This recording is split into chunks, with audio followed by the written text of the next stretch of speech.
Baiklah, Assalamualaikum warahmatullahi wabarakatuh. Perkenalkan, nama saya Adia Alilatul Bariza dari kelas 11 II1.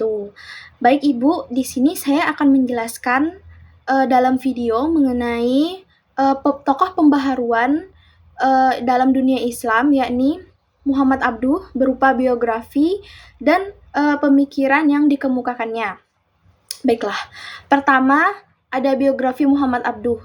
Muhammad Abduh lahir di delta Sungai Nil, di mana dia berdekatan dengan perairan Sungai Nil di Mesir pada tahun 1849.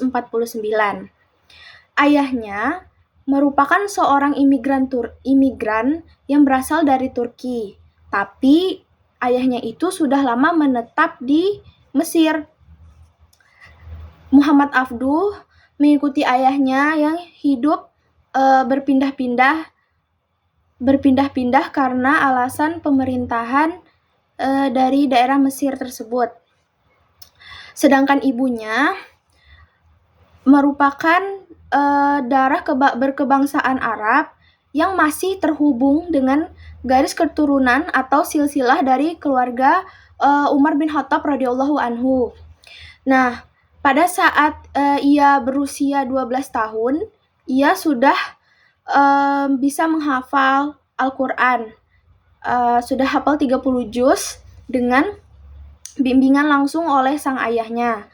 Kemudian beralih ke dia yang berawal dari berpindah-pindah tempat menjadi menetap bersama keluarganya di daerah Mahala Nasr di Mesir. Kemudian pemikiran dari Muhammad Abduh itu yang cemerlang mulai muncul ketika ayahnya mengantarkannya atau menyekolahkannya ke sekolah formal, di mana di sana ia belajar ilmu filsafat, nahwu, shorof, dan logika-logika yang mengarah kepada sosial masyarakat. Lalu tidak berlangsung lama, ayahnya menyekolahkannya di Masjid Syekh Ahmad di Desa Tanta pada masa itu. Namun saat ia disekolahkan itu hanya berlangsung 2 tahun, di mana beliau Muhammad Abduh ini dia tidak mengerti dengan metode yang diajarkan di sana, dikarenakan metode tersebut menghafal tanpa tahu pengertian dari apa yang dihafalnya itu. Kemudian ia memutuskan untuk pulang ke desanya dan menikah pada saat ia berusia 16 tahun itu. Jelang usia pernikahannya yang berusia 16 tahun itu, saat ia berusia 16 tahun itu, masih tergolong 40 hari tidak disetujui oleh sang ayah. Lalu ia kembali menekuni pendidikannya di Masjid Syekh Ahmad di Desa Tantah. Nah, dalam perjalanannya itulah dia meluangkan kesempatan untuk kabur ke tempat pamannya, yaitu Syekh Darwis. Nah, dalam pengalamannya dia kabur ke tempat pamannya banyak mengajarinya tentang buku-buku dan mengubah pemikirannya yang awalnya ia tidak menyukai buku jadi menyukai buku. Pamannya mengajarinya belajar membaca dan menulis secara pemahaman yang dilogikakan oleh akal, tidak hanya berdasarkan hafalan, jadi langsung dipraktekkan ataupun setelah diteorikan langsung dipraktekkan secara langsung berdampingan dengan akal pemikiran manusia. Nah, kemudian pada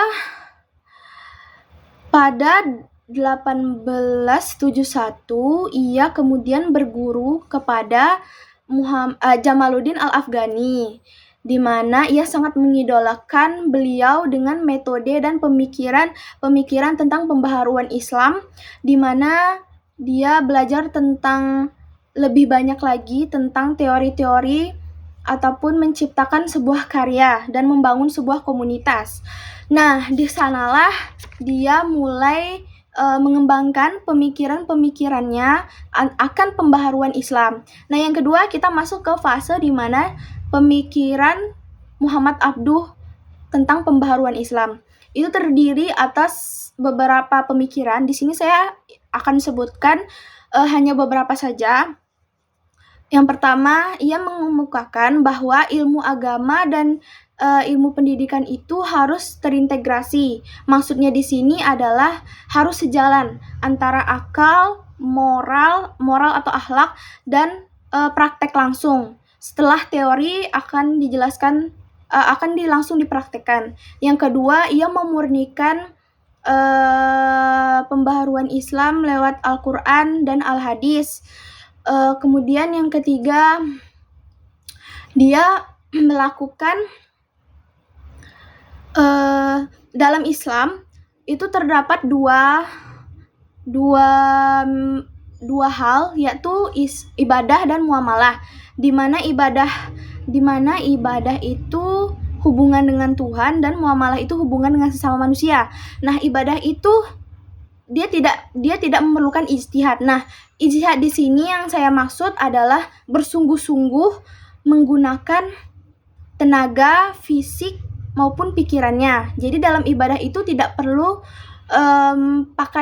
memerlukan ijtihad. Namun dalam muamalah itu harus ada pembaharuan akan ijtihad yang ada pada masa itu. Nah, kemudian yang terakhir pemikiran yang dikembangkannya yaitu bahwa agama dan paham agama itu berbeda. Agama itu adalah suatu kaitan di mana dia sudah final. Berarti maksud final di sini dia berunsur atau bersumber dari teks yang sahih, dalam hal ini Al-Quran. Sedangkan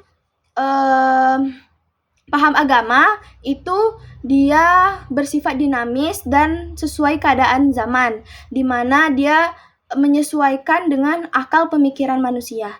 Nah, mungkin Ibu itu saja yang bisa saya sampaikan pada pemikiran dan biografi Muhammad Abduh pada hari ini. Saya mohon maaf Ibu bila ada kesalahan kata ataupun salah penjelasan yang saya berikan tentang biografi Muhammad Abduh ini. Saya akhiri, wabillahi taufiq wal hidayah. Wassalamualaikum warahmatullahi wabarakatuh.